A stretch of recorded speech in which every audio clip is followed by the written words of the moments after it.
What's going on, everybody? Welcome back to another video, and in today's video we're going to be talking about one of the most highly anticipated films of 2024, and that film is called Dune Part 2. Once again directed by Denis Villeneuve, who wrote this film alongside John Spates, of course based on the novel by Frank Herbert. This film once again stars people like Timothée Chalamet, Zendaya, Javier, Bardem, Rebecca Ferguson, and many more, and has some new faces in the mix like Austin Butler, Florence Pugh, and many more. So it's finally time to talk about Dune Part 2, one of the most highly anticipated films of this year. And for anybody who's unfamiliar with the Dune franchise, there's a set of books. Decades ago, there was one movie that crammed the first book into that one movie, from what I understand. I haven't seen that movie in quite some time. And now Denis Villeneuve has been giving us these newer films that are stretching out the story across multiple movies. There are multiple books, so I believe the idea is to continue on and do the other books in these movies as well. And the first movie came out a couple years ago, of course, with Timothée Chalamet and all these other actors that I just mentioned, and I was really positive on it when I did my review here on the channel. I thought it was pretty much immaculately made, looked beautiful, was beautifully acted, had incredible set design, costume design, CGI on pretty much every level. Technically, it was beautiful and was accompanied by a beautiful Hans Zimmer score.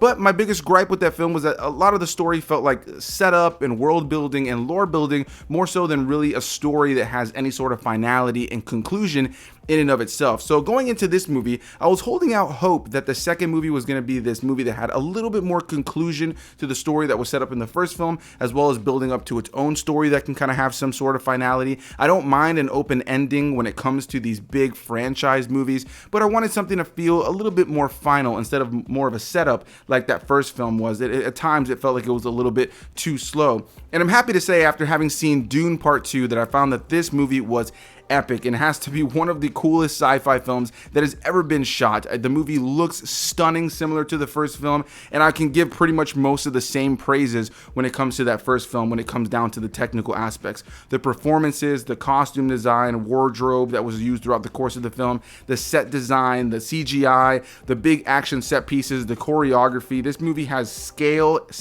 and more scale. There are big moments of action. There are small character moments. There are small moments of action with hand-to-hand combat between characters that has no music, that just really gets you into those moments. And for a movie that clocked in at 2 hours and 45 minutes, I honestly found it to be very well paced. I have a couple of gripes we'll talk about on the latter half of this review, but let's get into what this movie's about. And I want to just mention right out of the gate that more so than on other reviews, I'm going to be a little bit vague, because I think depending on who you are, you're probably going into this not knowing too much about the Dune franchise. I'm sure there will be plenty of people who have read the books that are going into this trying to see how it is as an adaptation. But as I mentioned in my review for the first movie, I've never read the books. I'm familiar with it. I know that it's a huge inspiration for my favorite franchise, which is Star Wars, which you can clearly see. And so I went into it pretty excited. I really enjoyed a lot about that first film, and I enjoyed a lot more about this film. And so yeah, going into it, I wasn't familiar with the story myself. I didn't know what to expect, and so I'm sure a lot of you guys are the same. I will say that if you've seen the first film and you don't remember all the details, the character names, and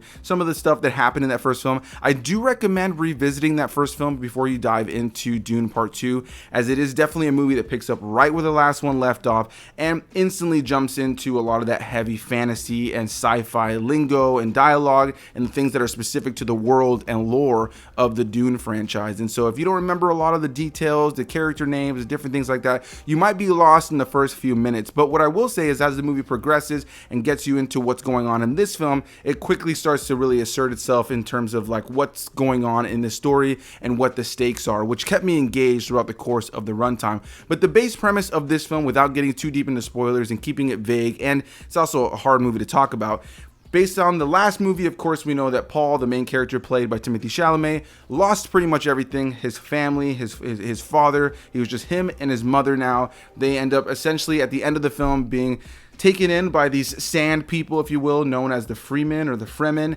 and they have people like Zendaya as well as Javier Bardem as part of their group. And the movie kind of ends with this idea that there is this prophecy of this chosen one that is believed to be Timothée Chalamet's character. And so this movie, at the very beginning of it, he has to kind of come face to face with whether or not he is truly this prophesized chosen one, and if he will kind of help these people find freedom as he's meant to. And so I'll leave it pretty vague on that level. But what I will say, it's also a movie that's a little bit difficult to talk about. It's 2 hours and 45 minutes of deep, dense, heavy lore building, world building, sci-fi fantasy. And so with that's going to come a lot of lingo, a lot of world building, a lot of lore, a lot of characters, and a lot of story that is kind of hard to just narrow down to a quick summary in a video like this. And I think for the most part, it kind of works for something like this, because I'm sure most of you just kind of want to experience it for yourself. With all that said, what are my thoughts on Dune Part 2? I found it to be pretty awesome. This has to be one of the best sci-fi fantasy films that's ever been put to screen, and I'm really excited about the prospect of sitting down at home once this comes out on you know, digital or on Blu-ray, on 4K, whatever, and sitting down and binging Dune and Dune Part 2. I think it's going to be a 6-hour epic, and I really look forward to checking that out when that time does come. And I'm planning on revisiting the first movie again soon, because I'm going to go see this when it officially releases on March 1st. I'll probably see it the 29th or whatever, the night before. But yeah, I'm really looking forward to checking this movie out again, and kind of being able to digest it again, because it is a heavy movie with a lot going on. But similar to the first film, immaculate performances from beginning to end. I think Timothée Chalamet is easily the most comfortable I've ever seen him in any role in these movies, for sure, and this movie really solidified it. Zendaya, Javier Bardem, Rebecca Ferguson, Austin Butler, Florence Pugh, Christopher Walken, Dave Bautista, Stellan Skarsgård. I mean, the cast is stacked, and everybody is giving a top-tier performance from beginning to end. There's not a single moment in this film where I felt the performances were lacking. And on top of that, Denis Villeneuve is just an immaculate filmmaker when it comes down to the technical aspects. The cinematography, the choreography, and the action sequences, the lighting, even just the explosions on scene. So much about how this film looks and feels is just so beautiful. And so much of it is so tangible because there's such a great utilization of practical effects, practical costumes, wardrobes, and locations. And while there is some big CGI elements of the film as well, it all blends seamlessly. And there's probably only a handful of moments that I can genuinely say where I could say, oh, that looked a little cartoony, but honestly, minor gripes in a film that I ultimately found to be beautifully shot, beautifully put together, and incredibly well acted.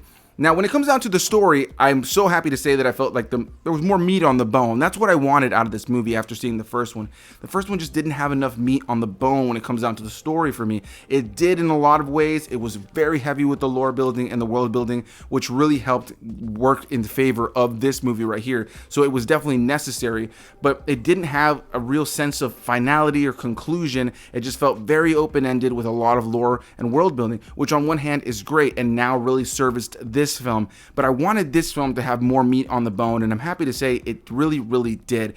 Again, I have some gripes, and we'll talk about that on the latter half, but just genuinely, I found this film to be beautifully shot, very well put together, incredibly engaging to watch, consistently well paced, and it does a really great job of having the big action set piece moments, even some small, more intimate action set piece moments, as well as some really great character moments that are quiet and more subdued. While the movie is slow in portions, it never felt like it dragged, nor did it ever feel like it took me out of the movie. I generally consistently found myself attached to the characters and what was going on, and I never really felt like the movie was nearly 3 hours long. It definitely feels like a longer film. It definitely feels like it's over 2 hours, but the movie clocks in, like I said, at 2 hours and 45 minutes, and it didn't feel that long to me. And that's really, a credit to the pacing and the editing that was put together in this film, and the story that's being played out with all these actors. There's so many elements that are working together to create a very seamless, fun to watch movie that does have to slow down at times, that does have this very big over-the-top fantasy, very sci-fi heavy dialogue at times that, brings the pacing down because they kind of have to expand on things and give exposition. Now, I mentioned I have some gripes. My biggest gripes on this film would be that there are some moments, even though I just said that the slowness didn't ruin it for me, there are a couple of moments that are a little bit too slow. And I will say just minor moments that were just a little bit too slow for me. And I think the biggest gripe I would really have with this film is that the movie is pretty long, and there's a lot of characters and a lot of story to really focus on, and at times there were a couple of characters I felt just didn't get enough screen time, that just didn't have enough going on with them. For instance, one that I can say I felt that way about was Florence Pugh's character. She is an integral part of the story, and I think they give her enough screen time for her appearance to mean a lot while the movie is playing out, but I ultimately found her character to be something that was part of the marketing that seemed like it was going to be a bigger part of the movie, that ultimately, while it is a big part of the film, isn't as much as I thought it would be. And so her and a couple other characters in the film felt like these big important pieces to the story, but just felt like they were sprinkled in, not enough, to really satisfy me. There was just a couple of elements I felt could have been expanded upon a little bit more. A couple of characters I felt could have been fleshed out a little bit more.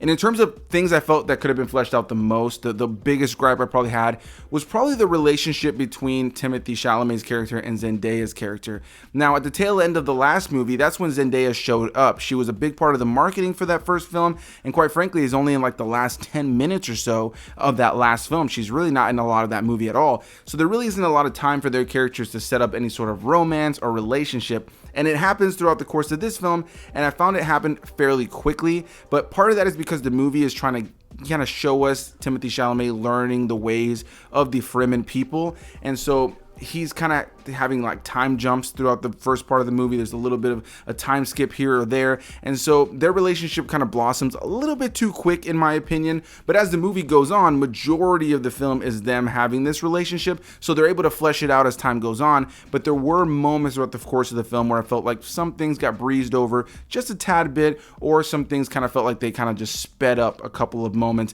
just to keep the story going. Again, it's a long movie, you got a lot of story, you got a big book with a lot of lore and a lot of world building, so I get it on a lot of levels. But those are my only real gripes, and I would genuinely say that those are pretty minor gripes in a film that I genuinely found to be a fantastic follow-up to the first Dune film, and just a marvel of filmmaking, genuinely. Again, and I'll end it right here so I'm not redundant, but the performances, the costume design, the set design, the Hans Zimmer score, the just everything about it, just everything about what makes movies work. On camera and behind the camera, there was a passionate crew involved with making this film, with a passionate and visionary leader at the top with Denis Villeneuve. And ultimately, you just know the cast knew what kind of movie they were in, the visual effects department knew what kind of movie they were making, the costume department knew what kind of movie they were making, the cinematographer knew what kind of movie they were making, and it ultimately led to literally one of the most beautiful looking sci-fi fantasy films I've ever seen caught on camera, with some really badass moments of epic action. And I look forward to revisiting this movie. So that's my thoughts on Dune Part 2. Definitely want to hear what you guys have to say. Sorry if I felt a little bit all over the place here. I actually had to refilm this video a couple of times because I couldn't really get my words together. I did just see the movie too, but I wanted to be able to get my initial thoughts on the movie out, and I think doing that caused me to be a little bit rambly on some of the previous takes that you guys didn't see, and that may have translated here. But whatever the case may be, a big thanks to you guys for watching. Hit that like button, comment your thoughts, subscribe for more early movie reviews like this one, and I'll see you guys in the next one. Bye-bye.